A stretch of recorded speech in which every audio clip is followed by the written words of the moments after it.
What's up guys, welcome back to Rebranding Safety. Today we're talking to a rugby player, not just any rugby player, not just a fake rugby player like me, a professional Premiership and European Championship winning rugby player. That's right, let's jump into the intro and I'll explain it all. The problem in safety isn't deviation, it's complexity. Health and safety has gone mad.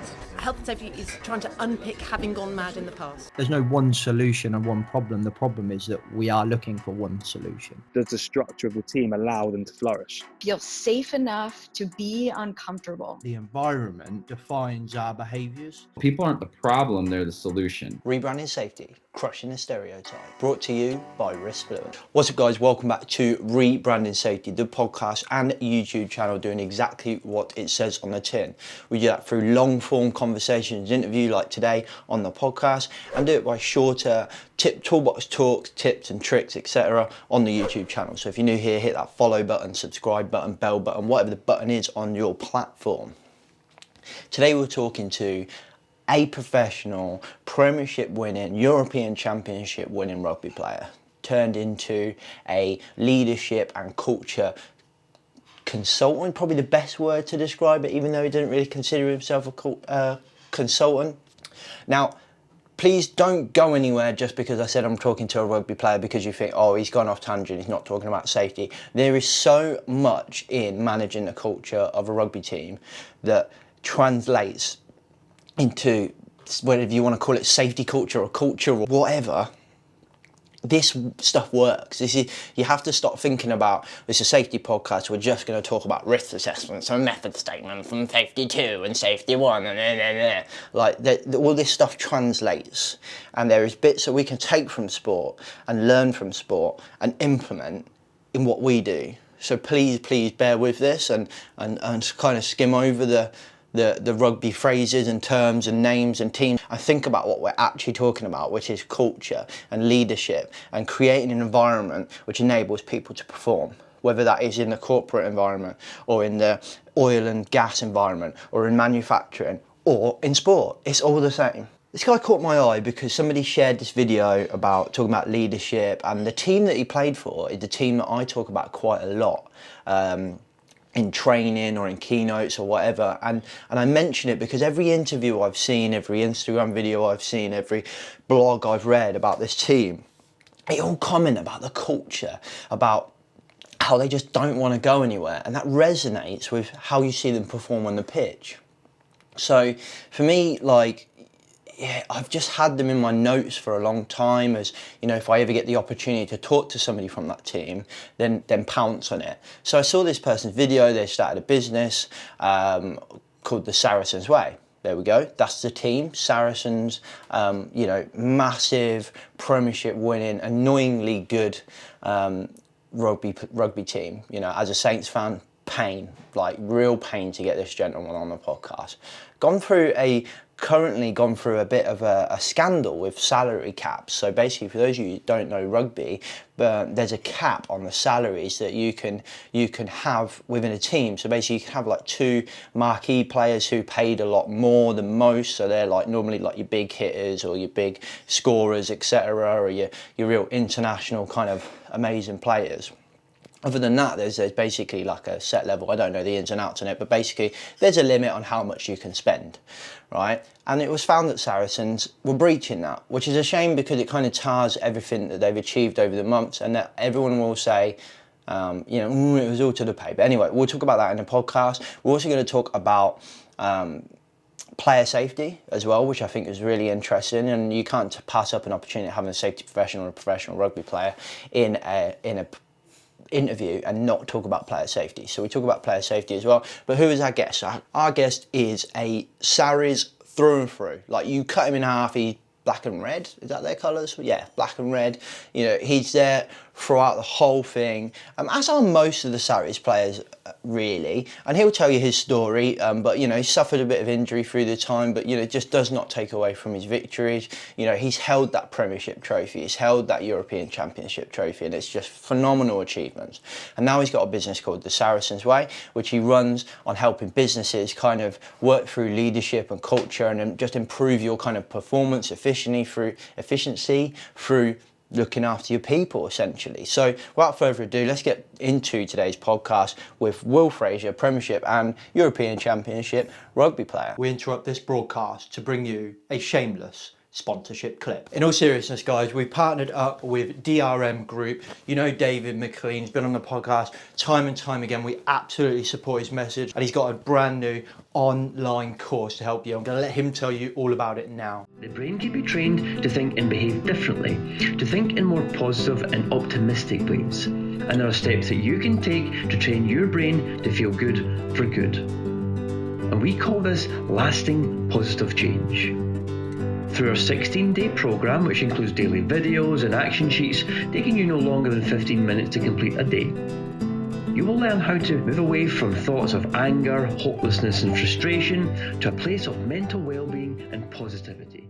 Okay guys, so if you're interested, you can click the link below and get a discount, special rebranding safety discount. Full disclosure, we get a little bit kickback from that. So at the same time as improving your mental health, you can support your favourite health and safety podcast and YouTube channel. I'll let you get back into the content. Cool. Right. Well, I never ever thought I would have a Premiership winning rugby player on a health and safety podcast, but welcome to the podcast. Thank you very much. To be honest, I never thought I'd be on a health and safety podcast. So I'm excited. Well, you're joking. You didn't turn up at Sarries on the first day and be like, one day I'm going to go on a health and safety podcast. Yeah, I went straight to the media team when I signed my first professional contract and said, if there's one thing I want to do, put me on a health and safety podcast for sure. Oh, I believe you. Yeah. Do you want to give yourself an introduction, those you don't know, for the people who don't know who you are? Yeah, sure. So my name's Will Fraser. I'm an ex-professional rugby player for Saracens. Very fortunate to win both European and Premiership trophies whilst I was playing for the club. About 2.5 years ago now, or maybe just more, had a bad neck injury that forced me to retire from professional rugby, and since then I've been running the Saracens Way, which is essentially a program, kind of management consultancy business where we look at what's made the club successful and how that translates into the corporate world, which has been more difficult of late, not just because of coronavirus, but because of recent issues that have happened with the club. But challenge nonetheless, yes, that's kind of a synopsis on me, if you like. Awesome. Let's call the elephant in the room then. So obviously, Sarries, let's get it out of the way with, so we don't have to come back to it again. Cool. So I would be amiss if I didn't mention it, but I'm going to mention it. We to be upfront, we spoke before and double checked that you're happy to kind of chat about it. I don't want to go into it too much, but I do feel like it feels a bit of a shame because it will inevitably tar the kind of good that they've done all the time. So we'll talk about, and I still think it stands, everything that we'll talk about, but we'll talk about kind of the culture of Sarries and everything I've kind of heard over the years of how impressive that culture seems to be to develop that amount of talent and to win that much silverware and just be goddamn unbeatable at sometimes as a Saints fan, which just pains me. But it's gonna come back to a point where people are just gonna say, well, that's because they were all paid loads, but it's not just the pay, is it? Like, can't be just that keeps people in a job. No, not at all. I think it's you're right. The sad part about it is, and understandably, it does undermine kind of everything we've done the last 10 years. And for those of us that were fortunate enough to be part of the club throughout that 10-year period, it does kind of tarnish and tar what we were able to achieve with the club. That's the sad part about it. The reality is, you're right. It's not, money doesn't keep you at a job for 10 years. There's got to be more to life than just money. And the reality is, actually, there's loads of detail to it and salaries and these investments and all the rest of it. But the reality is, it had absolutely bugger all to do with why we are successful. I know, being part of the club from kind of what we call the revolution back in 2009, and we had this massive kind of change at the club in personnel and culturally.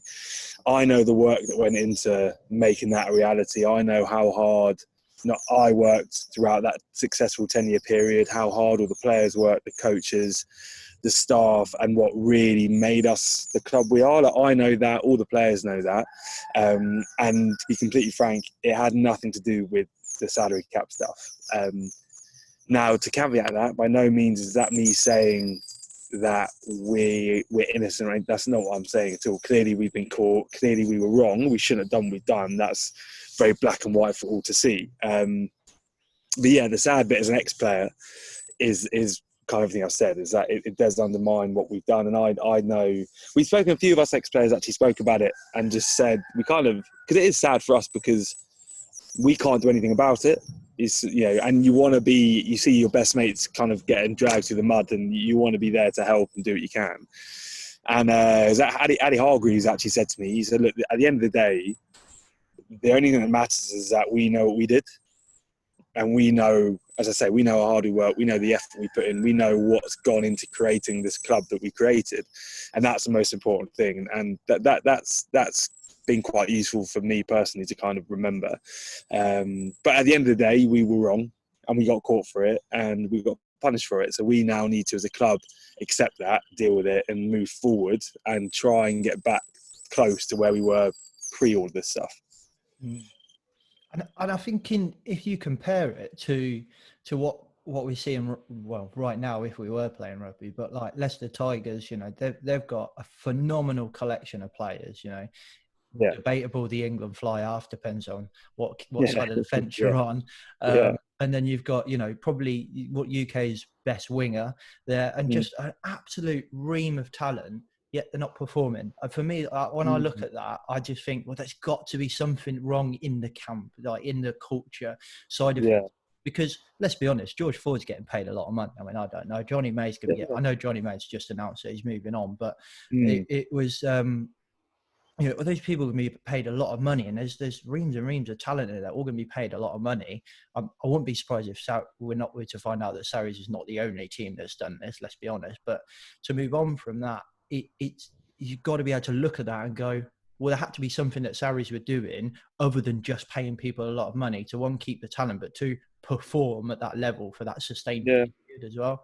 And that's got to be the culture. And I think if you look at any sustainably successful, let's take sports as kind of the conversation we're having now, the obvious example. If you look at Leicester back in the day when they were dominating Europe and the Prem, they had a core of players that had been at the club for a huge amount of time. Some of them have only been at the club. If you look at Wasps, when they came through and had that ding-dong with Leicester for a good period of time, they were the same. The core of that team had only played for Wasps and been at the club for a huge period of time. We look at our squad over the last, don't take 10 years because we had a few years kind of building it, but over the last 5 to 6 years, the core of that squad have only ever been at Saracens, have only ever known the Saracens. And the reason I make the point is that you're right, money's not the main motivator or reason why teams are successful. The reason teams are successful is because there's a huge amount of social cohesion within that group. And you only create social cohesion by spending time with people, getting to know them, having face-to-face interactions. And when you look at our squad, you know, the group I came through with, so Jackson, George, Jamie, Faz, you know, we've all been playing rugby together since we were 15, 16 years old. Those boys have played every Saracens game together. They've played England games together. They've played British and Irish Lions games together. Mix that in with your Brad Barretts, Alex Goods, and these guys. Like the level of cohesion between those guys is phenomenal. And what that leads to is the ability to know innately how someone's going to react to a certain situation, how to genuinely give feedback so that it's heard and used to get better, how to talk to someone in the heat of a moment, in a big pressure moment in the game, whatever it might be. And it's those tiny little things that add up to create this team where everyone's just on the same page. Everyone knows what they're doing. They know what their jobs are. They know what their roles are. They know how to adapt if something goes wrong. All these things that everyone talks about, but very few, not just sports teams, but organisations actually are able to achieve, because there's always this churn of people. So look at football. Very rarely in football do you get the same team that win the Premiership back-to-back. I know it's happened a couple of times with City and Chelsea, but it's quite a rarity. That's all right. It's quite not a rarity. coronavirus. No. But the reason it's a rarity is because there's a constant churn of players. Every year there's a handful of players that go out and there's brand new players that come in. A manager, I think the average lifespan for a Premiership manager is like 1.1 years or something. Shocking. So, and you look at Mark with us, he's been with us for 10, 11 years now. You look at Gatland and Edwards when they were with Wasps, they were there for a decent period of time.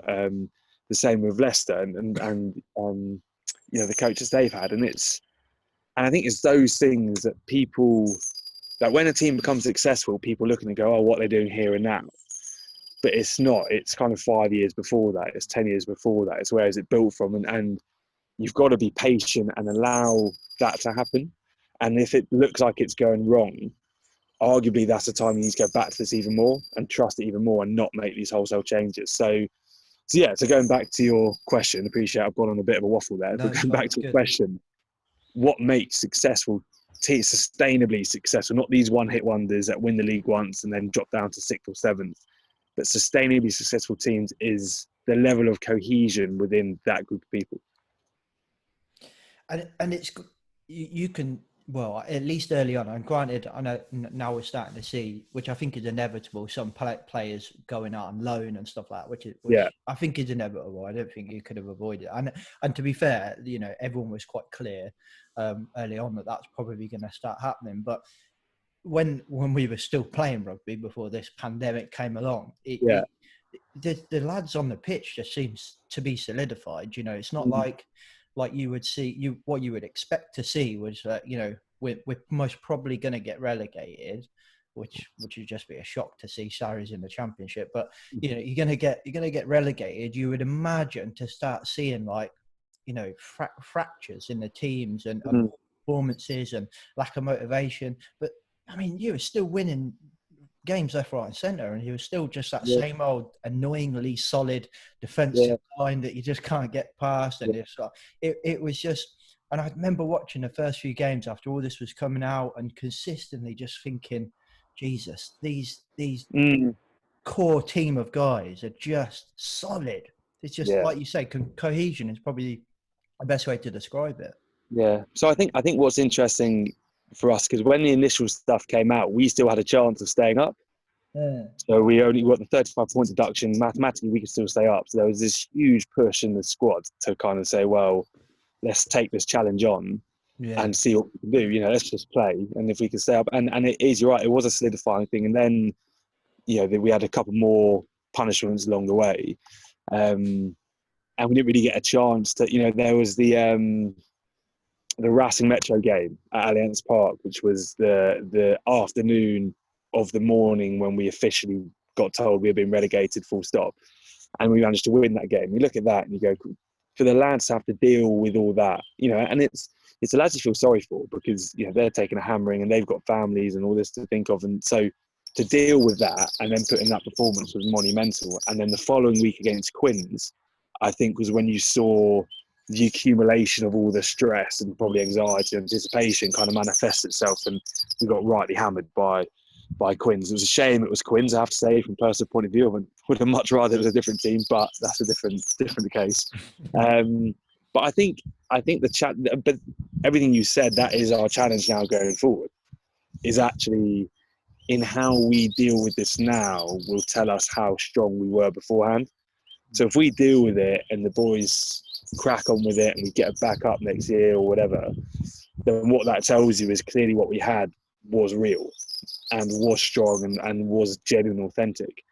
If, touch wood, it goes the other way, then you'd start asking different questions about what the previous 10 years was. Do you know what I mean? So I think for us, you know, we don't know what's going to happen, is the reality of it. You know, we have no idea how things are going to plan out, especially with everything that's going on at the moment. But, you know, for us, the challenge is, how do we react to it? Do we go back to what made us successful over the last 10 years and use that as a foundation, or do we choose a different path? And for me personally, the only way we deal with this is by going back to what we did over the last 10 years, 100%, going back to the culture, but not doing it externally or for show or for anything like this, actually doing it for us.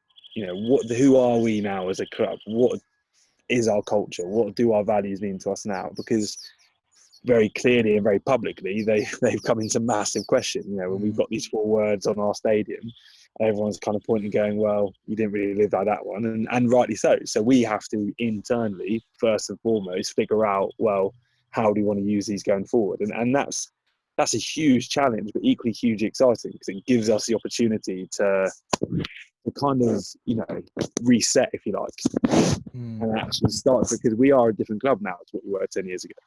10 years ago, quite frankly, we were a rubbish rugby club. And now 10 years on, we're a very good rugby club that's been caught up in quite a big scandal. So we've now got to deal with these things. And it's in the, I often talk to people, a lot of the clients that I've spoken to since it all came out. The thing with culture and values is, I believe anyway, they're very aspirational. Yes, it's who you are, but it's also who you want to be. It's how you want to behave. So every single time, every single person will fall short of values at some point in their lives. Clearly, as a club, you know, I've done it individually, we all have, but as a club, clearly we've fallen very foul of our own values. But my belief is that it's not the falling foul of the values that's the problem. The problem is if you don't then use those values to get you back to where you need to be. That's the issue. If you don't use those values, then they were never really there in the first place. But if you use them, that's the telltale sign whether the values are real or not, or whether your culture is real or not, and whether the group is real or not. And that's a challenge for us now, is actually how do we do that? And we started the process of reevaluating what they mean to us, who we are as a club. So it'd be really exciting actually to go through that and see where we end up. I love the way you talk about it. I love as well, you can tell that it's a strong kind of connection being part of Sarries, with the fact that, you know, you retired, but yet you still refer to it as we. So you can tell that, like, Of course I have it, that you're so but ingrained in it. you know, it's, for me personally, like I didn't have a very smooth career, in the sense that I was like your Jack Wilshere of rugby. I couldn't piece more than 5 games together without needing surgery or something else. And on paper, the club probably should have bidden me off when I was about 23, 24. You know, I was a terrible return on investment, but they stuck by me, showed me loyalty beyond I ever deserved. When I had family issues with you know, my brother's accident and stuff, the club were absolutely phenomenal during that whole period, and even now. And you know, we got told as academy kids by our team psych at the time, 2 bits of advice which I've always tried. One was, you should always give more than you take. And I think with the club, I've always tried to give more to the club than what I've taken from it. But with the kind of club it is, that's been impossible to do, because they've given me so much. I could never really repay them for that. And the other one is, you should always leave somewhere better than you found it. And again, it's that whole thing. I tried to do what I could to the club to leave it in a better place than when I started. And I think in doing those things, actually, you inevitably learn to love somewhere. And the people I grew up with, you know, these are people I like. I've no kind of qualms of saying it. Like, I love those guys. You know, they're my best mates. We've been through loads of stuff together, and so that affection for the club, and which is why I think for us ex-players, why it was quite hard for a few of us to accept kind of what had happened with the Saddle Cap stuff. You know, you start looking at, right, well, how has this happened? Who's done what? But the reality is, it is what it is. It's now about how we, as I said, how we deal with it is what's important. It's fascinating. So how do you, because I think from my point of view, I listen to and look at a lot of stuff in sport, and there's a lot of people coming from sport now that are going to business conferences, and we're starting to see that connection between what you're doing there, that kind of sustainable performance relates to a business. So how do you take, like, that kind of 2009 journey, that revolution, like you say, and everything that you've learned, and do it to businesses the Saracens way? Like, how do you do that with your client? So I think initially is it's the power of storytelling. So I think what's great about us is we've got a compelling story, and arguably with everything that's gone on, it's become even more compelling, because it's kind of like, well, how do you then but it's the power of storytelling. So people need something to hang their hat on. They need proof that something works. So it's all well and good saying you need to get on better with each other, you need to understand each other on a deeper level than just colleagues, because that will help you work better together. But unless there's kind of the proof there for them to see an example of where that's worked, then it's a bit box ticking. So I think what we've got is that proof. And then it's very much kind of making the point that actually initially anyway, in the early days, the reason we became very good at rugby, arguably in many ways, had actually nothing to do with the rugby. It was entirely to do with getting group buy-in, getting shared values, common goals, getting this kind of same page mentality on bigger picture, that it's not about me individually, it's about the group, and all these things, which every organisation wants to do. There's not an organisation out there that doesn't want to achieve those things. So what our story demonstrates is the fundamental principles of why we're successful are no different to any organisation in any walk of life, because actually the job's arguably the smallest bit of the organisation. You've got these organisations with hundreds of employees or 10 employees. You want to get all those employees excited about coming to work, enjoying what they do, caring about the people they do it with, understanding the bigger objective of the organisation. So what we do is kind of take how we built that as a sports team, as a rugby team, how we went about that journey, and then kind of applying it to the context of the client. And I make no bones about it, I am not a consultant by any stretch of imagination. I am someone that used to chuck a ball around for a living, and now I basically talk about the place where I used to do it. But what we do is facilitate, okay, well, how do you perceive this? So when we talk around our purpose as a rugby team, this is what our purpose is, this is our why, this is why we get up in the morning and do what we do. What is your purpose? And until you know what individually why you get up in the morning, you can't ever buy into what the organisation are doing, because you'll always have this difference of opinion. And until someone else understands you as a person, how are they ever going to get the best out of you? So I often talk around this whole term of high performance in the corporate world is a complete oxymoron. Like it just doesn't work, because people say, oh, we want to squeeze every drop of performance out of our employees, we want to be a high performing organisation. Yet the majority of people in the organisation don't know what their colleagues' partners are called. They don't know where their colleagues grew up. They don't know why they're in that job in the first place. And for me, the biggest thing that impacts your performance at work is your personal life. If you have a massive barney with your partner the night before, you're going to come in a stinking mood. If your pet's just died or you had a family bereavement, that's going to really impact you when you're at work. Now, if people don't know these things about you, they're going to assume that you're coming in a bit down, that you're just not being as productive as usual. So what then will happen is, rather than reach out and ask you, all right, they'll point the finger and, mate, I need this in by lunch, like crack on. And all that does is put you in more of a negative spiral than the rest of it. Whereas if they know what your social norm is, they can see you're a bit down. How are you going? Are you all right? Look, take half hour, go have a coffee, whatever. I'll cover you for a bit. It's not a problem. That then sends you the other way. And I think this is where people don't understand, is they think, you need, and it's not saying at all that you've got to bring all your darkest secrets into work with you and take all your work stuff back home. But it's how do you create an environment where people feel comfortable enough that if they have an issue, they can talk to someone at work about it. Where they feel comfortable enough that if they disagree with someone, they can tell them and it's not going to be taken personally and all the rest of it. And that's the whole side of it. So as I say, this high performance thing, you can't get the most performance out of someone if you only know half the person. So when people say we want to be a high performing organisation, the first question you should ask, how well do you know your employees? Or how well do you know your team? Because until you know them well enough, you can't ever get the most out of them. So it's an interesting, it's been really good learning for me actually to have to adapt the story into different contexts. But yeah, I think what I've learned is that actually fundamentally successful sports teams, organisations, individuals fundamentally are successful through the exact same principles. The difference is just the context in which they then apply those principles. It's kind of like it's all the same stuff, but it's less obvious in the corporate world. So for example, so when you were talking about the families connection and because I've got like the rugby brain on, I was thinking like at Saints we had Louis Picamole who just broke my heart when he left, because he was just phenomenal. Just loved the guy, but he left, and the story that we as fans got told was because his wife wasn't very happy living in Northamptonshire.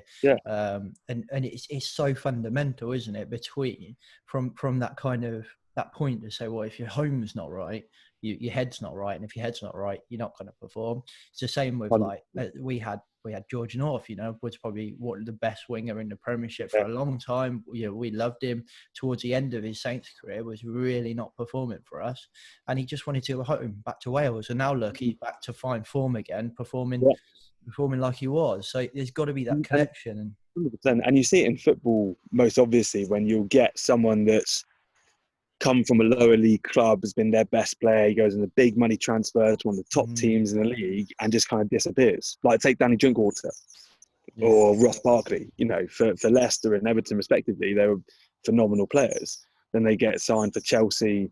Drinkwater, actually they're both Chelsea, they both got signed for Chelsea. Big money moves, and Drinkwater in particular has just disappeared. Yeah. And then it makes you question, well, you don't just lose your talent, you don't just become a bad player. So what other factors have caused him to not hit the dizzy heights that everyone expects them to? And then you start bringing in, and there's this whole thing of, which is really interesting, this argument between individual talent and team structures. Okay. So what makes somebody a good player? Is it their individual talent, or is it does the structure of the team allow them to flourish? Does it play to their strengths? So for me, I wasn't a very good rugby player. I wasn't the quickest, I wasn't the strongest or anything like that, but I was part of a team, part of a structure that allowed me to do what I did as best as I could. If you pick me up and put me in a different, take Saints for example, I could very easily have just disappeared because the way Saints play doesn't, and so you start looking at that and you take it into the corporate world and you kind of go, well, as a team, have we created a structure of the team that allows everyone to be good at what they're good at, or are we relying on the individual talents? And it's that kind of those dynamics again, the crossover from sport into corporate, where actually it's no different. Take the job out of it, you're trying to create a system in both situations where you're allowing the people within it to be as good as they possibly can be. So how do we do that? And then we explore those sorts of things. And there's another thing you said earlier, which I quite liked about, is that kind of creating an environment in which you're comfortable to be potentially uncomfortable, challenging somebody, somebody saying, I don't know, it could be the finance director, for example, saying, this is where we are, blah, blah, blah. And the director of safety, for example, saying, I'm not sure that's right. It's being able to feel comfortable to first do the challenge, but then be challenged as well, because you've got those value, whether you call it values or an aim as a business, as this is where we want to go. And I find startups are quite good at this, is because they're so small and they're so close. We all buy into this business growing and being big or whatever we want it to be, that we're comfortable being challenged because we're all aware that we're on the same train, going the same direction, trying to get to the same outcome, essentially. No, 100%. And a lot of clients we've had is that whole situation where they say, look, we started as this really small organization. We want to be different to all the bigger companies within the market, and this, that, and the other, where this brilliant culture, everyone was on board and all the rest of it. And then you grow really quickly. And then when you grow, all that messaging gets diluted and the culture gets diluted. And all of a sudden you become the very organization that you set out to be different from. And it is that exact reason. And you look at, again, any successful organization, sport, business, whatever, there is this inherent innovation and getting better and improving. And that only comes from questioning what you're doing in the first place. And, if you ask someone why they do something and their answer is, well, it's just the way we've always done it, then what that person is indirectly telling you is that they don't want to learn. That they don't want to get better, and things have to be done in the right way. And when you challenge someone or ask someone, I think the problem is people take that very personally. So again, it comes back to this fact of knowing the people you work with, because if you know someone well enough, then you'll know that the only reason they're asking that is actually because they want you to get better, or they want to get better themselves, or they want to help the organization. And if you know that's the reason behind the question, then you're much more likely to look into it and accept it and try and improve it. If you don't know that about the person, then naturally people go, well, hang on, that's a direct kind of dig at me and what I do in my role. So actually, you know what, stuff you, I'm not going to listen. Or what usually happens is they nod, yeah, sure, no worries, their head's going, do one. I know what I'm doing, you leave me alone, I'm fine. Mm. And that's where then you kind of, as an organisation, sorry, bear with me, my dog's digging a hole in the garden. No, you're all right. And that's where you get to a point in the organisation where you fall off a cliff without ever actually knowing you're on a cliff in the first place. Mm. And I think that's the danger of it. And then people go, I don't know what happened. I don't know how we got to this point where we've had this big issue. And when you look back at it, everyone else will know. And you kind of go, why didn't you say anything?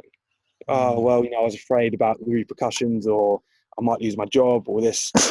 And again, it goes back to that environment where people are comfortable to say what they think. And it takes time. And you'll never nail it. Doesn't matter who you are, how good you are, you will always still have people that will have issues. And arguably, there's actually nothing wrong with that, because it's those people that almost keep you honest and keep you thinking and keep you going. But I think it's striving as much as possible to get as close to that nirvana, if you like, as you can. There's so much into it, and I do think that one of the reasons why I kind of, when I saw what you were doing with the Saracens Way, and I'd been talking about Saracens only from what I knew from a fan point of view, but also from seeing the odd interviews and stuff, and seeing, is he doing it again? Oh. Yeah, no, keep talking stuff. Yeah, I was going to stand over the hole. I've got a dog. I know what they're like. Yeah, nightmare. And there's got to. So the point was, I was looking at it, and I always talk about it in work or in training. So you've got to create that environment as a performing business, as an innovating business, whatever you want to do. And safety is just one part of those. And I think safety, in my opinion, is just good business. There's an old saying in the safety world: good safety is good business. But what does that mean? Well, if we were to look at the real crux of safety, it's basically good leadership and risk management. Now, every business does that on a day-to-day basis. You go into the finance team, they do that. The guy that takes risk in finance is celebrated because they've made loads of money. And a good leader is celebrated, but that's all safety is. Yet we've become this kind of, tick box people, etc. And I'm not tarring us all with the same brush. There are some good ones. No, but I know what you mean. And that was why I thought, you know what, I need to get Will on and have a chat about this, because it's an interesting, different way of looking at it. That all the stuff you're talking about all applies to health and safety, 100%. Yeah, and listen, it's also really important to stress that by no means am I saying this is how everyone needs to operate. It's kind of, again, I'm a firm believer in you're a product of your experiences and your environments. So my only experience and working environment has been Sarries. So that's all I know, and it's worked superbly for us, and that's how I believe things should be. But I'm not arrogant enough to think that's the only way of being successful. So what we do is kind of, we talk about, this is how we've done it. This is how we've gone about becoming successful. And actually, this is how I think we could apply it to your organisation or your world. But within that, we ourselves as a club, the players have a speaker series where we bring other people into the club. So people that have climbed Everest, magicians, CEOs, people in the police, to learn from their experiences and to learn how they've become successful. Because the second you think, it's the thing with culture, the second you think you've nailed it is the very start of your decline. It's a living, breathing thing. You never complete culture. It's forever changing, because external influences change, people change, ideas change. If you look at our sport changes every single year. There's new rules, there's changes in rules, there's so you have to be governed by all that stuff. And I think that's a really important part of any culture, is having the adaptability and flexibility to move with the changes. Because the second your culture and values become rigid and stiff, they can't flex, they can't move, they can't. It's like, and excuse all the horrible cliche analogies, but it's like somebody putting foundations in for a skyscraper. If those foundations are obviously rock solid, but if they cannot move, or the building cannot flex or tweak, the second a big gust of wind comes, the whole thing falls out. So they need to be able to move, and they will never change. Like, our values will never change, who we are will never change, but we need to be able to adapt to the current situation and flex and tweak what we do to fit in with the outside world, but staying true to who we are at the same time. And I think that's the important thing, is organizations need to find out who they are first before they can do any of that. Why are we here? What are we trying to achieve? And once you've got that common goal, that then governs everything you do. That's the question. You know, if you've got a big decision to make, is it in line with our purpose? Is it true to our why? Is it true to what we're trying to do? And if it is, brilliant. If it's not, okay, well, how do we need to change it? How do we need to flex it? So I think that's a really important part. And, you know, for people that are listening, I'd hate for people to listen and go, Christ alive, he's an arrogant so-and-so, isn't he? Because that's not me at all. It's you know, there's loads, you know, it's 100 ways to skin a cat, isn't there? This is just the way we've done it. And, you know, I'm a firm believer that it's a good way of going about things. I get what you're saying. I understand, like, the point of thinking, like, there is 100 ways to skin a cat, 100%. But I do think there are fundamental consistencies in all of the what you know, different systems or different models of leadership or whatever. You know, whether you were to call the Saracens Way, you know, a way to run a business, and then you were to, I don't know, do some other method and and some other kind of leadership method. They've all got their consistent things, and that they're kind of, you know, understanding your people, and that family piece, like you were saying, is so interesting, because within safety we've got this mediocre kind of training thing that's very popular called Irish Managing Safely, and I used to deliver that a lot. It's a very generic course, but I used to, when the stress thing came up and we were talking about stress and well-being in there, and I used to say to people, you know, when's the last time you asked the member of your team, because it was managers that were in it, a member of your team, how are you? And they were like, oh, like 10 minutes ago or an hour ago. But when did you say it and actually mean it? Or did you go, hey, Will, how are you? By the way, have you done that report I need you to do? Like, exactly. It's a different thing. It's like, hey, Will, how are you? How's the wife? How's the dog? Etc. Or whatever it is. It just becomes a box ticking exercise. And what happens is, if you actually just take 5 minutes to have a conversation with someone, you learn more about them. And what happens is you actually then want to have a conversation with them. Because you learn more about who they are, and then you find some common ground, or, you know, you've watched the same movie over the weekend or whatever it is, then you actually want to go and spend time with them, and then you start to form a proper relationship. So there is an element of kind of forced fun, if you like, to begin with, of actually making a conscious decision to go and have a conversation with someone. But the more you do that then becomes a very natural and organic process, where what you'll find is you're having a conversation with someone naturally without even realizing that it's kind of a thing. And then what that then leads into is the conversation we had just before this around when a problem comes up, because if you're some people argue either way, but I think it's much easier to go to a best mate and tell him that he's being a dick than it is to someone you don't know. You know, and if you take that kind of quite crude analogy into the workplace, it's much easier to tell someone you know and like that they've done something wrong than it is someone that you've never even really spoken to before. No, I agree. It's it's coming back to that point you said earlier. It's like creating that environment where you're comfortable to be uncomfortable, is it? It's an uncomfortable thing to tell your best mate you're being a dick. Or it depends how good your relationship is. And what they've done, But you've got to be able to create that relationship, I suppose. And I think all of this works for any kind of business. And I think once we stop thinking about health and safety as a standalone thing, and we start thinking about it and how you're talking about business, we're just talking about leadership, acknowledging a risk and building a business that is resilient enough to adjust and adapt to those risks, whether it's a financial risk, whether it's scandal, whether it's to brand, whether it's health and safety. It doesn't matter, it's all the same. But you almost take the health and safety part out of it, and you just look at the group of people there. Well, how do you get this group of people to buy into what we're trying to do? And then you add in, you know, we talk a lot around the job's the easy bit. You know, the whole reason we have coaches is to coach us to be better rugby players, to upskill us in what we need to be skilled in. The reason managers and senior leaders are at that stage of the business is because the main part of their role is managing their team. It's getting the best out of their people.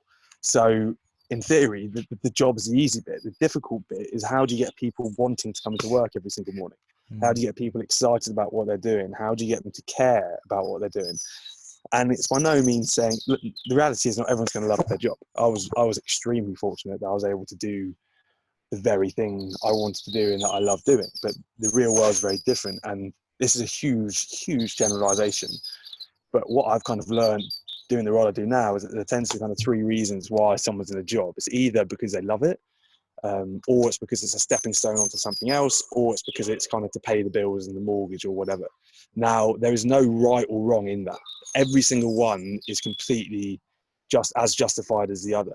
But the point is until you know why someone's coming in, as I said before, you can never get the most out of them. So, but the reality is, as a leader, you want your whole organizational team to be in that first category. You want them to love what they do, because if they love what they do, they're going to do it better and work hard and all the rest of it. But the reality is that's never going to happen, because not everyone is going to enjoy sitting in an office. Not everyone's going to enjoy sitting in front of a screen. So how do you get the people in the other two categories to get into that first one of loving what they do and getting excited about coming in? Well, you do that by actually creating a situation where they're friends with the people they work with, but they generally care about the people they work with. They might hate the physical job, but if they care about the people in their team, there's a much more conscious effort to want to do better for them, if not for themselves. Another way is by actually getting them to understand the bigger picture of the organization. So you get the same outcome. They might hate what they do, but if they know what they do is vital in what the organization ends up doing, then again, they're going to work harder and try and be better and do what they can. So, and again, all comes down to people. You know, the funnel of problems organizations have at the top is so wide. There are so many problems, but fundamentally the solution is so narrow. It all comes down to people. But logistically within that, there are obviously difficulties and nuances, but fundamentally it all comes down to people. Do you think that was something it might be hard to well, I suppose it won't be hard to answer. I was going to say maybe could being a player, you kind of don't see the rest of the business. But do you think that was something that Saracens were quite good at? Is getting the rest of the business buying into that brand and value as well? Yeah, I think in terms of kind of the commercial side. In terms of, from say like the cleaners to the commercial to the kit men to the physios to all that kind of the people behind that. Well, to be honest, if you're a physio, you probably always wanted to be a physio. But let's say you're the commercial side, you're in the customer services or something like that. That is probably those kind of roles where people are just there to pay the bills. Do you think that was something that Saracens were good at? Is it getting people to buy into the values that everybody was about, that team performing well and just being just the customer services? And I said that in quotations. If you might think, oh, I'm just in customer services, but you're not. You're in customer services, which enables Will and Faz and Marrow and etc. to be what they need to do. What made me think about, we had a guy from America, he wrote this book called The Belonging Factor, and creating a brand that everyone feels, his phrase was belong, feel like people belong to it. And my challenge to him was the same, was like, it's all well and good from the kind of, I would say like the board level people and senior management upwards probably they really buy into the brand, etc. They want to get this done, and they're at a high level of their career. They're probably getting paid a lot of money. They might have even trained and become qualified for many years to get to that position. Quite similarly in the world of rugby players, you buy into that brand and that kind of ethos of the team. Well, how do we do that for the cleaners or the doers of the do? People coming in and cleaning Saracens club or the changing rooms, they've got to feel that sense of belonging. I'm not just cleaning a room, I'm cleaning the lads' changing rooms. And if this is in a terrible condition, then they might not perform as well, etc., etc. It's growing that connection between the end goal, the kind of people on the shop floor, if that makes sense. Yeah, I think so. I think you're spot on. You need to do it, and there are different ways of going about it, because the reality is, if you take a startup business and you're the person that started the business and it grows, you end up employing 100 people. The last person you employed naturally is not going to have the same motivation and drive as you do to make the business successful, because that's your baby. You've invested time, money, effort into it, and they've been recruited kind of 5 years down the line. So naturally, there's a huge difference there. But that's where kind of the purpose of the organisation is so important, where the culture and the values are so important, because if they're right, then that, to begin with, should govern a huge amount of why you recruit someone in the first place. You should recruit someone 60-65% on them as a person, whether they'll fit into the organisation from a cultural point of view. first, and then the other 35-40% is done on actually are they good at the job. Because again, it goes back to the bit that you should always be able to upskill someone to be, you can teach someone to be good at a job. You know, it's a lot harder to teach someone to be a good person. So when you talk about cleaners or whoever it is, one of the ways you get there is actually by, again, very simply, actually going out your way to talk to them, understand them as a person. Just having a conversation with someone gives them a huge sense of value, and what they're doing is important. Gratitude's a great one. You know, how many people walk past a cleaner without saying a word? You know, and that becomes kind of the norm. But it's so, you know, everyone has equal value. You know, as you say, a cleaner arguably has more importance than a lot of people in an organisation. You know, it's actually, you know, when you see anyone in the morning or during the day saying hello, generally, how are you? Or thank you so much for doing that. I really appreciated it. You know, how we get so caught up with emailing nowadays that people will email someone that's in the same room as them rather than get up and go and have a conversation. You know, if someone's done something well, it'll be a generic thank you email, which is great. But actually, if you go to that person and face to face say, thank you so much, that was brilliant, really appreciate it, that has 20 times more value in sending the email. Do you know what I mean? So it's, again, it's those little bits and understanding, and just doing that alone gets buy-in, because people feel like they're valued as a person, that what they're doing is important.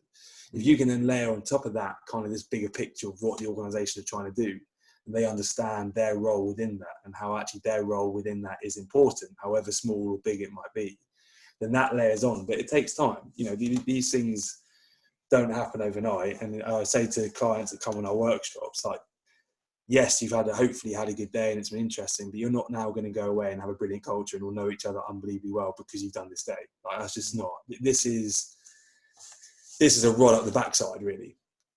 You now need to go away and run with this and figure out how you use it in your own context. So it's and this is why not a lot of people do it, because everyone talks it a good game. Everyone will do it to the point where something goes wrong. And then the point something goes wrong, they go, all right, this isn't working, let's go back to what we did before. When actually at that point when something goes wrong, that's when you need to go, no, this is where we need to completely back what we're doing now. That's where we need to actually get to know each other more, where we arguably need to spend more time away from our desk to actually figure out how we're going to solve this problem, rather than just keep churning out whatever we're doing. And that's why these sustainable, successful organisations and sports teams are few and far between, because it's the ones that are prepared. There's this whole term, you know, win at all costs. You know, we're going to do this at all costs. We're going to be, and what I often ask is, well, at what cost? So are you prepared to lose in order to win? Are you prepared for something not to work now for it to work in the future? So it's to kind of take sport, is are you prepared to have 2 or 3 seasons where you win nothing in order to build, then win the European Cup in the 4th season? Or do you want to win now, which means that you might never win it again? That's interesting. I think that reminds me of kind of Eddie Jones's kind of journey of like in the middle. So obviously we had that massive period of just win, and then we just went through this horrendous period where we were really struggling. And I felt like just watching it that Eddie Jones has gone, okay, we've established a base, and now is my time to experiment, play around, and potentially lose a lot of games to enable us to get to the World Cup final. Granted, we didn't win, but you know, we got there. And I kind of felt that was similar to what you've just said in a way. Yeah, but you figure out more about yourself as individually and as a group when you go through adversity than when you're winning, I believe. You know, I'm reading a book at the moment where they talk around, there's an section where they talk about Apple. And when Steve Jobs came back to Apple after kind of he left and then came back, you know, he said they went simplicity is the height of sophistication. So they kind of had all these products that were doing nothing, and he basically channeled it into 4, I think, to begin with. But initially, people go, well, hang on, what are you doing? You know, we're selling 20 products, so we've got 20 revenue streams. Now you want to do 4. Like we're going to take a massive hit here. But then it's kind of, well, no, let's make them the best 4 we can, all this, and then everything comes off the back of it. And I think it's this whole thing of people get scared when things start to go wrong. and understandably so. But if you know in your heart of heart that what you're doing is the right way of going about it, if you have a longer term picture and aim, that it's not going back to what we said at the very start of this conversation, it's not just a plaster over the bullet wound. It's actually healing from the inside out. You have to fix the problem. If you keep masking it, then the crack's going to get so big that you can never repair it. And if you know that what you're doing is doing that, even if you're losing a few games, even if commercially you're not getting the same returns you want to, but in 5 years' time, you will be in a much better situation, a much more sustainable position with much less churn of labour, much less issues and whatever it might be, because you've taken that period to build. And I think that's where in the corporate world, you very rarely see that now, because there is all this, especially big companies with shareholders, the external pressures are phenomenal. And so, but that's what we kind of say, well, the reality is, you say you want to win at all costs, but if you're not prepared to do this, then you don't want to win at all costs, because you don't want to have the cost of losing in order to win. So you need to rethink actually how much you want to do this and why you want to do it. Because a lot of the time, if it's short term, then it's very individualism. It's about me. If I get this right this year, that'll look good on my CV, so I can then go do this. Or if I do this, I can get that promotion. Do you know what I mean? It's not. Yeah. And again, there's nothing wrong with that. Don't get me wrong. There's absolutely, if that's the way someone wants to be, then have at it, crack on. But if you're trying to create this team culture, then I think you need to think differently. I think this relates as well to safety. I think not so much from a point of winning and losing, but for a point of like, if we want to succeed. So for example, we all know that Grenfell happened a fair few years ago, and a lot of businesses have reacted to that and started to really critically analyze how they've managed fire safety for a long time. And now it's like, well, what do you want? Well, we want to make sure that it's never our brand on the telly, Grenfell, or we want to make sure that we never kill 72 people in one of our blocks of flats again, or whatever it is. Whether even if it's like Piper Alpha or anything, these big incidents happen and businesses start to critically analyze themselves. And the loss point of view, from my point of view, it's like, well, that's what you want. So what's stopping us? And no, I get my words out. I'm trying to say this, trying to bring this from your point to my point. So they see those things, and the problem is always, we need it yesterday. So this has happened, we need it right now. So the problem is that they're not willing to wait, is what I'm trying to say. It's like, well, what do you want? We want this. We want to create a good culture, or we want to make sure that we never have a fire, or eliminate all risk, whatever crazy ideas people might have. The problem I come across, and I think most safety professionals come across, is it has to be done yesterday. And that's like, people are not willing to take that loss or take that bit of patience to build this stuff. And this stuff takes time. Like you said, just this journey that Saracens were on, which is a really long bloody journey. And we see it all the time. But people don't seem to have that patience around things. No. And the reality is, you'll know deep down if what you're doing is right or wrong. But I think the problem comes, you said, is that people don't give it enough time to know generally whether what they're doing is right or wrong. If you change at the first setback, and when I say change, obviously if a setback happens, you've got to learn from it. You got to adjust it. You got to adapt to it, of course. But if you fundamentally change everything you're doing because of one setback, then you won't ever know whether what you're doing is right or wrong. You need to learn from that setback, adjust what you're doing, and then go with that and go with this. And I think that's but you're right, but the patience is, maybe patience is the wrong word. I suppose it's probably more just trust, isn't it? It's a belief. It's all this stuff, the greatest organizations, when you speak to the people that are at the forefront of them or whatever, it's more than it's a belief. It's a way of life in that what they do is how it's just breathing for them. Do you know what I mean? And again, you're not going to get everyone to that level, but if that filters down, then people will back it more readily. And I think the biggest thing as well is, if you're trying to implement this big purpose or this big belief in what you're doing and all this kind of stuff, all the stuff we've spoken about today, you need to allow people to disagree with it. Yeah. You need to allow people to have their moment of saying, well, what about this or what about that? Because firstly, there might be a little diamond in the rough there, a little golden nugget that you can take, oh, actually, I didn't think of that. That's a very good point. Two, by allowing people to have their opinion heard, what you do is immediately give them value. And they feel that they've been listened to and that they've been heard. And so even if they fundamentally disagree with what you're doing, they're much more likely to give it a crack because you've allowed them to voice their opinion. Yeah. And three, and maybe the most important one, is actually when someone voices their opinion, everyone else learns more about that person. So if you're in a room of 20 people and one person stands up and goes, well, hang on, well, that doesn't make any sense, and I fundamentally disagree because of X, Y, and Z, everyone else can go, oh, Christ, I didn't actually know that about that person. Yeah. And you leave the room, even if it's only a little thing, you leave the room knowing that person better than when you came into the room, which means that now you're going to be able to work with them slightly better than you would have before. And then it all layers up. It's just conversations, you learn more about someone in an argument with them than you do in a good conversation with them. Yeah.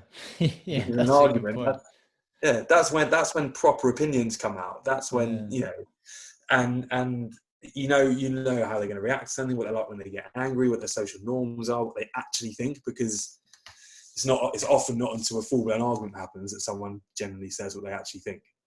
True. So the reason I say that is because in disagreements, that's when you learn. But obviously there's a way of doing it. And then there has to be an ability, once you've had disagreement, to be able to actually realise that there's an end to it and then deal with it and move on from it. Because you can't have things drag on and on and on, of course. There needs to be an ending to it. But I think the principle applies. Yeah, there's got to be that kind of structure. And that comes back to what you said earlier, is that kind of, being comfortable in that environment. Yeah. And I could genuinely talk to you all day about this. However, I am desperate to talk about the debate at the moment, which is player safety. You told me you were happy to chat about it, and I thought that if we had a safety professional and a rugby player having a conversation, it needs to be had. So let's do, in your opinion, let's just start at the top then. Do you think it's gone mad, this kind of player safety? Yeah. Well, it's not gone mad. I think it's getting mad. Yeah. Okay. Go on, elaborate if you can. Elaborate. But I think for me, like, don't get me wrong, I am, as someone that got hurt a lot, I am all for making the game as safe as possible, 100%. There's rugby. What I've learned from having to retire early is that rugby is a very short career. Sport's a very short career, and you even as a professional rugby player, you'll spend more of your life working, in inverted commas, than you will playing rugby. Yeah. So people need to be looked after so that they can enjoy their families and not sort of cooked 20 years down the line. But the caveat to that is that rugby is a physical sport.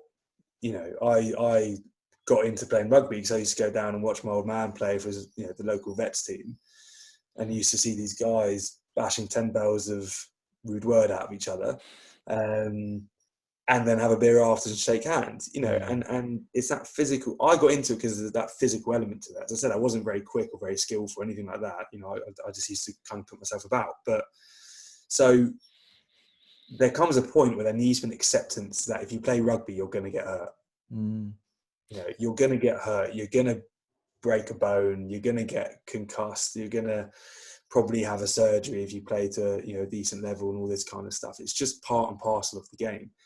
And I think we're getting to the point now where we're making it so safe that we're starting to fundamentally take away the elements of why people play in the first place. Rugby's a completely different sport now to what it was. You watch with lockdown, they're replaying all the old games and the old lines tests and all the rest of it. And you watch those back in even 05, 09 even, and you go into a different sport. The way the scrum engages, the way people tackle, and a lot of the things like tip tackling was definitely a right thing to do. The risk of bumping people on their head is just too big a risk to take. Completely agree with that. High tackle in terms of concussions the same, but then the high tackles now just get ridiculous. The problem is that there's no. A few refs are very good at it. I think, Wayne Barnes obviously notoriously good. The Southern Hemisphere refs, I think, are actually pretty good in terms of understanding the ins and outs and issues around the game. There's some situations where, someone slips and they get caught high and the guy gets red carded. And you're kind of looking going, well, what on earth is he meant to do? There's no way he could change that in 0.1 of a second or whatever it is. So I think we're probably at the ceiling of what we can do to make the game safe without taking the actual purity and essence out of why people love playing and love watching rugby. I mean, I'm inclined to agree, if I'm honest. Like, there's sometimes it's difficult, isn't it? Because in the world of social media, everyone's a referee. Everyone knows better than the ref. But you're right. I mean, if you even look at England's most celebrated flyer, if you watch some of Johnny Wilkinson's tackles, you're like, Jesus, that's a red card if I've ever seen one. And well, there was one. There's a viral clip going around of, I can't remember, maybe South Africa against Wales way back in the day, and I think someone put in this minute clip there'd be 3 red cards and 5 yellow. if that was now. Now, like, we can laugh and joke about it, but I think it's that realization. Like, if you don't want to get hurt, then don't play rugby. It's as a professional. Part of signing a contract is accepting the inherent risk with what you're about to do. Every time you take the field, there's that risk and potential consequence that you're going to come off on a stretcher or whatever it might be. And I think you have because if you don't accept that, then you're always going to be bitter or, have these regrets, or you're never going to give yourself to the game because you're going to be worried about, I don't want to do that in case I get hurt. And then you don't maximise what you're able to do. And I think, there's a lot of it is around, grassroots level and kids. And I agree. And we want as many kids to play the game as possible. And you can argue that that's an argument for both sides of the fence, isn't it? You want to make it safe so everyone can play, but then you don't want it to be too safe because you stop a lot of people. But I think it comes down to that very simple idea of, the reality is if you play this sport, you're going to get hurt. Any sport, you can get hurt. Play cricket, you're going to put them. It's just, and you need to be able to accept that that's just the way it is. And I think there's an irony in it, because I only dabbled with rugby at school and then didn't really play, and then came into it about 5 or 6 years ago.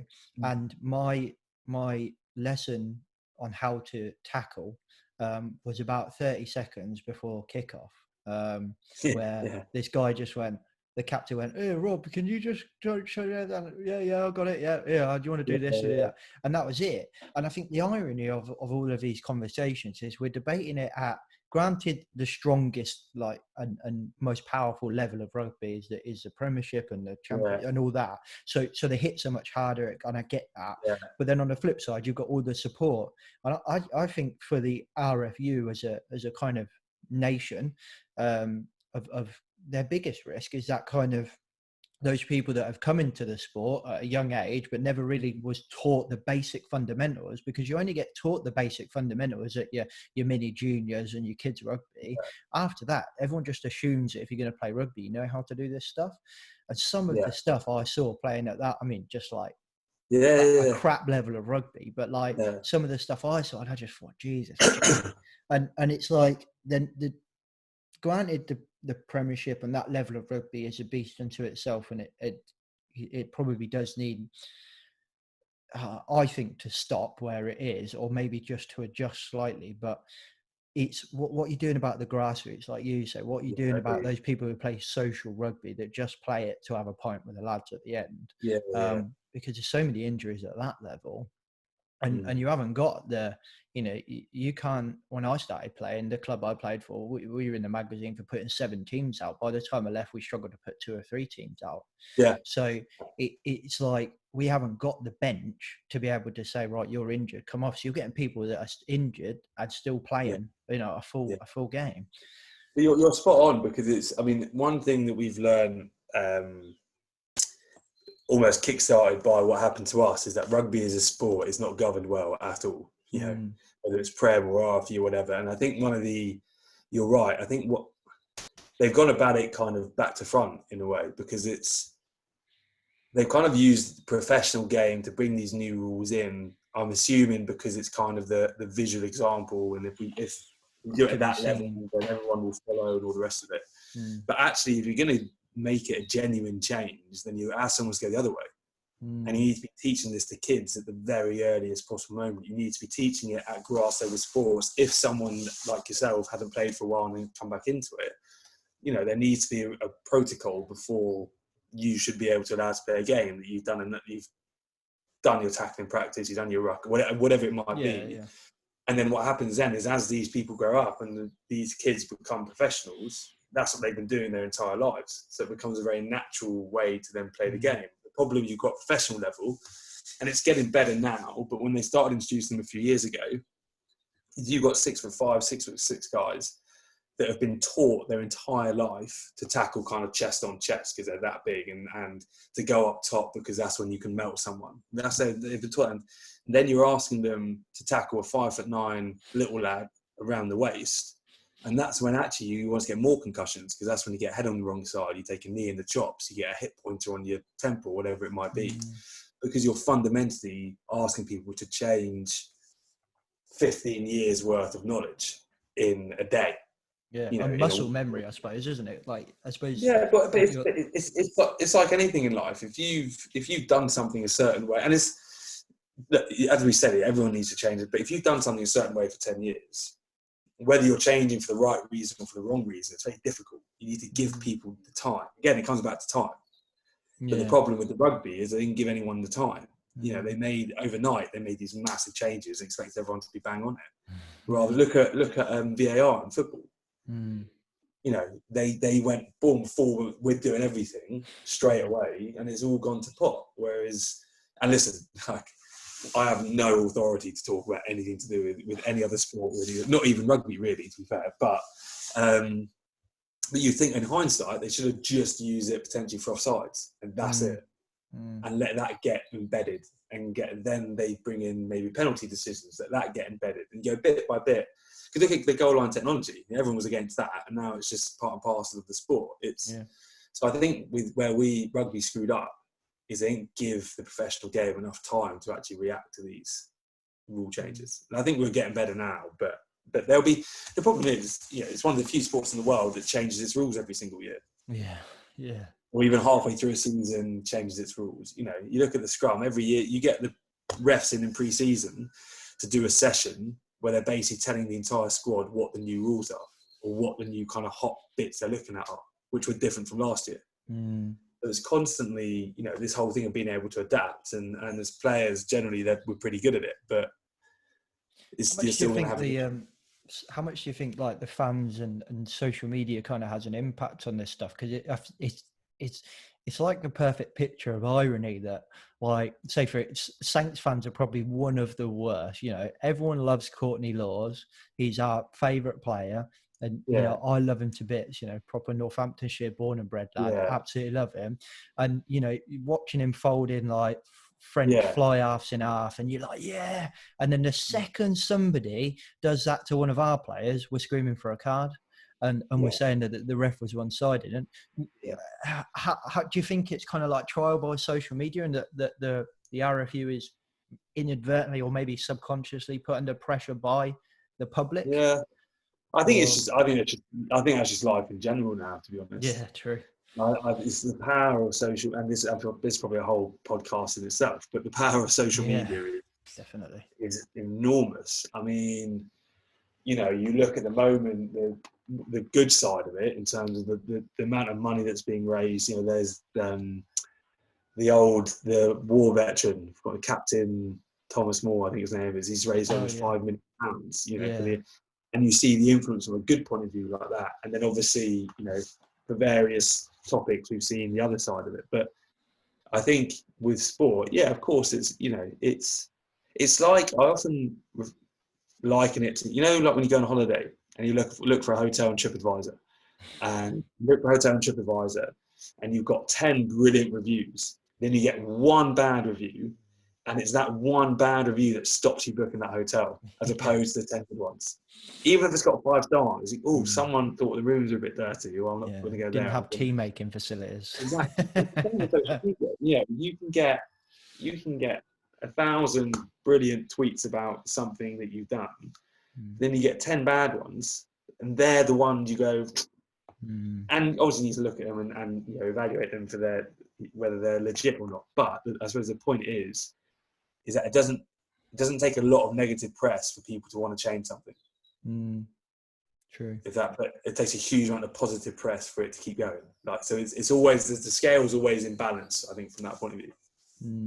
Are the players involved in the conversations around like potential law changes? So like you were saying, like, that's fundamental in the kind of implementing the Saracens way within a business, is that kind of involvement of your employees, having those conversations, allowing them the opportunity to disagree.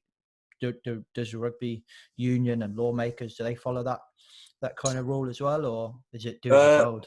My honest answer is I don't know. Because I never played to a high enough level to kind of even be part of those kinds of conversations. Talking to good mates that are at that level, they are involved in a lot of stuff around player welfare and international seasons and all that. They are involved in those conversations. I think some of them, I don't know to what extent they're involved, or if they're just kind of asked for their opinion. I don't know, but I think there are some conversations at that level that go on. But the honest answer is I don't really know, to be honest. Put it this way: I was never asked, but I probably should never have been asked. So that was the right call. Fair enough. Right, mate. Yeah. I'll let you get on with your day. I think that's been quite a fascinating conversation. But if anyone's listening to this and they want to kind of engage with yourself and the Saracens Way, what's the kind of best way to do that? Obviously, we'll link all the websites and stuff in the description as well. But Perfect. like, how does that work, and what's it look like, and how they do it? Yeah, so obviously there's a website, there's my emails, so Will Fraser at saracens.net. Look me up on social media, Will_Fraser89. And yeah, just if you want to learn more about what we do, or anything's kind of struck a chord from this, then just drop me a note, and hopefully we can do something about it. Awesome. And if the Premiership was running fully normal, who would have won it this year? Well, I would say probably Chiefs, but the top four would have been very interesting. It would have, wouldn't it? It's a real because shame. I think you guys are on a good run. Sale are there. Trying to think who else is not. Bath, I think we're knocking around it. But I think it would have towards the end, didn't it? Well, Sale bloody coming up, great guns. And you boys started the season phenomenally well. Yeah, and then had a bit of a dip. Yeah. But I think you would have been in the mix for sure. But yeah, I mean, just on historical and having played against them in numerous finals, I'd probably say Chiefs. Yeah. I mean, I went to watch Chiefs and Sarries a few years ago in the final, Will Chudley was playing, so it must have been a few years ago. That would have been I played in that one. That would have been when we won the double. Yes, yeah, it was. Yeah, because I remember thinking, because Chudley's comes from the club I used to play for in Northamptonshire, and so I was full on a Chiefs fan that day, and to watch him get beat, I was like, oh, for God's sake! But yeah, I think it was a great game. But yeah, I remember that. It was a great game. I had a stinker, to be fair, but it was we won, so it was. Yeah, that'll do. Yeah, my wife broke her leg at the time, like about 3 weeks before maybe. So she was in the cash, and we were like, cheap ticket to the top of Twickenham, and rang them up and was like, look, I either need my money back, or can we get disabled seats? So we're like, yeah, get disabled seats. We're like right at the front row, in the middle of the pitch. It was like, so good. Nice, happy days. Yeah, probably not as good as a view that you had, but still very good. Yeah, well, yeah. You say that, you got big 27 men running at you. It's yeah, that's a good point. Actually, I think I prefer my seat. Right, mate. Thank you very much. It was a really good chat. Oh, you're welcome. Thank you for having me on. Okay, guys. I hope you enjoyed that. It was just a fantastic opportunity for me. Something I never thought I would get to do is interview a Premiership winning rugby players, like proper, like just didn't even. I'm just crazy. It's just. I can't believe I didn't fanboy through the whole thing, if I'm honest. You know, when he's just sitting there casually mentioning Owen and Farrell was Faz, and you know, just Owen Farrell's like pretty much England's best fly half, debatable, but that's what I think anyway. And he's just like, yeah, like Faz, and I'm just like, Faz. Anyway, I hope you enjoyed that podcast. Yeah, I mean, it was just, there's so much to that, isn't there? Like, so yeah, I really hope I didn't fanboy too much and you enjoyed that, and I hope that you took something away from it and you didn't get bored of it being like a rugby chat and remembered what I said in the beginning, which was use this and listen to what we're talking about. Like, forget that we're talking about rugby and listen to the kind of golden thread of what we're talking about, which is leadership and culture, which transforms across everything, like I said in the beginning. So I hope you enjoyed that podcast. If you did, give us a like or drop us a comment. If you're listening on Anchor, you know, drop us a voice message. If you're on iTunes, please give us a rating review. We would absolutely love that. And if you do, screenshot it, send it to us on all the social medias, which are on your screen, like just here right now, if you're watching on YouTube. If you're not, you're listening on a podcast and you don't understand a word I've just said because you're not watching, then it's Twitter at Rebranded Safety, it's Facebook as Rebranded Safety, LinkedIn now has our own LinkedIn page, so Rebranding Safety. It's pretty much Rebranding Safety on all the platforms. Yeah. Come check us out, come talk to me. I'd love to talk to all of you. I'd love to know who you are, what you're doing, etc. So just engage with us. On YouTube, drop us a comment below whether you like this or not, whether you'd like to hear from more rugby players or whether you'd like to hear from different sports stars, and I'll see what I can get going on the old social. I'll catch you next week in the podcast. Safe.